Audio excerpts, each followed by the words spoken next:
আসসালামু আলাইকুম, আমি নাহিদ হাসান বলছি রাশিয়ার রস্তবন ডন শহর থেকে। আমি আজকে মূলত সাউদার্ন ফেডারেল ইউনিভার্সিটি সম্পর্কে কিছু তথ্য দিব। অ্যাজ এ অফিসিয়াল রিপ্রেজেন্টেটিভ হিসাবে সাউদার্ন ফেডারেল ইউনিভার্সিটির ভর্তির যে প্রসিডিওরটা, অফিসিয়াল যে রিকোয়ারমেন্ট থাকে, সেটা আমি আপনাদেরকে সবাইকে বলে দিচ্ছি। আচ্ছা, সাউদার্ন ফেডারেল ইউনিভার্সিটিতে প্রিপারেটরি কোর্স অর্থাৎ পাথ ভর্তির জন্য কিছু বেসিক রিকোয়ারমেন্ট বেঁধে দিয়েছে এই বছর থেকে।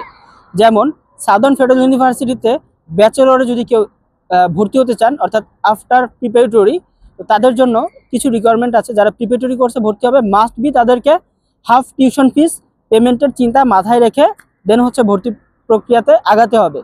আচ্ছা, এটার কিছু বেনিফিট আছে। গত বছরের এক্সপিরিয়েন্সে আলহামদুলিল্লাহ আমাদের যে ভিসা রেশিও ছিল, তার মধ্যে অন্যতম প্রধান কারণ ছিল আমরা হাফ টিউশন ফিস পেমেন্ট করে দেন ইউনিভার্সিটি থেকে দাগাবোর, যেটাকে বলে কন্ট্যাক্ট পেপার, অর্থাৎ একজন ছাত্র এবং ইউনিভার্সিটির সাথে সরাসরি যে ডকুমেন্টের মাধ্যমে সম্পর্ক হয়, সেই ডকুমেন্টটা প্রোভাইড করা হয় শুধুমাত্র টিউশন ফিস পেমেন্ট করা হলেই। আদারওয়াইজ যেটাকে আপনারা অফার লেটার হিসেবে চিনেন, সেই অফার লেটার যে ইউনিভার্সিটিতে প্রোভাইড করে সেগুলোর ভিসা রেশিও কম, এবং কি সেগুলো কোনো শক্ত ডকুমেন্ট না, অর্থাৎ হার্ড ডকুমেন্ট না যে আপনি ওই ইউনিভার্সিটির স্টুডেন্ট।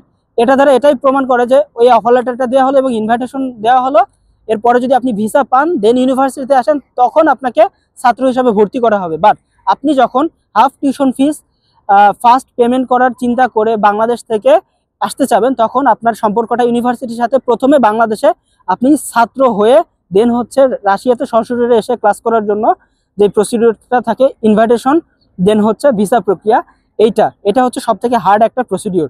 তো এই ছিল একটা রিকোয়ারমেন্ট। এর বাইরেও যে রিকোয়ারমেন্টগুলো থাকবে, বয়সের একটা রিকোয়ারমেন্ট, যেমন ব্যাচেলরের জন্য 25 বছরের ঊর্ধ্বে গেলে সেগুলো কি স্পেশাল কেস হিসেবে দেখছি। যদি তার একাডেমিক রেজাল্ট খুব ভালো হয়, সেগুলো আমার রিকমেন্ডেশন অনুযায়ী ভর্তি প্রক্রিয়া সম্পন্ন করা যেতে পারে। এবং মাস্টার্সের ক্ষেত্রে 30 বছর, 28 থেকে 30 বছর, এরপরেও যদি কারোর বয়স থাকে বা তাদের একাডেমিক ব্যাকগ্রাউন্ড খুব ভালো থাকে, এক্সট্রা কারিকুলাম ভালো থাকে, সেক্ষেত্রে আমার রিকমেন্ডেশন অনুযায়ী তাদেরকে অ্যাপ্লিকেশনের ব্যবস্থা করে দিতে পারবো ইনশাল্লাহ।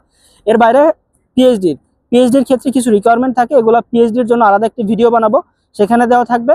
এর বাইরে ইংলিশ থট যে ভর্তি প্রক্রিয়া থাকে, সেখানে ভর্তির জন্য প্রথমে আপনাকে পোর্টফোলিও ওপেন করতে হবে, সেটা আমরা করে দিব। দেন আপনাকে পরীক্ষাতে অ্যাটেন্ড করতে হবে, সেখানে একটা মিনিমাম রিকোয়ারমেন্ট থাকবে অ্যাটেন্ডেন্ট পরে, সেটা অর্জন করলে আপনি মেইন কোর্সে অর্থাৎ ভর্তি হওয়ার সুযোগ পাবেন। যেহেতু ইংলিশ মিডিয়াম, সেখানে ইংলিশের উপরে একটা পরীক্ষা হবে। বাট আপনারা যে প্রশ্নটা বারবার করেন যে আইএলটিএস আছে বা বিভিন্ন ভাষাগত যোগ্যতা আছে, বাংলাদেশ থেকে যে পরীক্ষাগুলো ইন্টারন্যাশনালি গ্রহণ করে, বাট রাশিয়ার ক্ষেত্রে এরকম কোনো স্পেসিফিকভাবে কোনো সার্টিফিকেট অ্যালাউ না। তো সেই ক্ষেত্রে আপনাদের এই এন্ট্রান্স এক্সামের মাধ্যমে যেতে হবে। এটা খুব বেশি হার্ড হয় ব্যাপারটা, এরকম না। ইনশাল্লাহ পরীক্ষাতে বসলে দেন আমরা ব্যাপারটা ব্যবস্থা করে দিব। আর আরেকটা ব্যাপার থাকে, সেটা আইএলটিএস রাশিয়ার জন্য একেবারেই গ্রহণযোগ্য না। এটা থাকলো না থাকলো খুব বেশি ইম্পর্টেন্স পায় না। হ্যাঁ, আইএলটিএস থাকা মানে আপনি ইংলিশে ভালো ফ্লুয়েন্ট, এক্সাম ভালো দিতে পারবেন, এম্বাসিতে ভালো দেন এম্বাসিতে ভালো ইন্টারভিউ দিতে পারবেন, এখানে একটু প্লাস পয়েন্ট। আচ্ছা, এর বাইরেও কিছু যেগুলো rules and regulation up to date হয়, সেগুলো আমরা পরবর্তী ভিডিওতে ডিটেলসে আলোচনা করব। এই ছিল আজকের মতো ইনফরমেটিভ ভিডিও। নেক্সট ইনশাল্লাহ দেখা হবে অন্য কোনো ভিডিওতে। ধন্যবাদ সবাইকে, ততক্ষণ পর্যন্ত ভালো থাকবেন, সুস্থ থাকবেন। সাউদার্ন ফেডারেল ইউনিভার্সিটিতে ভর্তির জন্য বাংলাদেশের অফিসিয়াল এজেন্ট অর্থাৎ স্ট্যাটাস এডুকেশন কনসালটেন্সি অ্যান্ড ট্রাভেলসের সাথে যোগাযোগ রাখুন।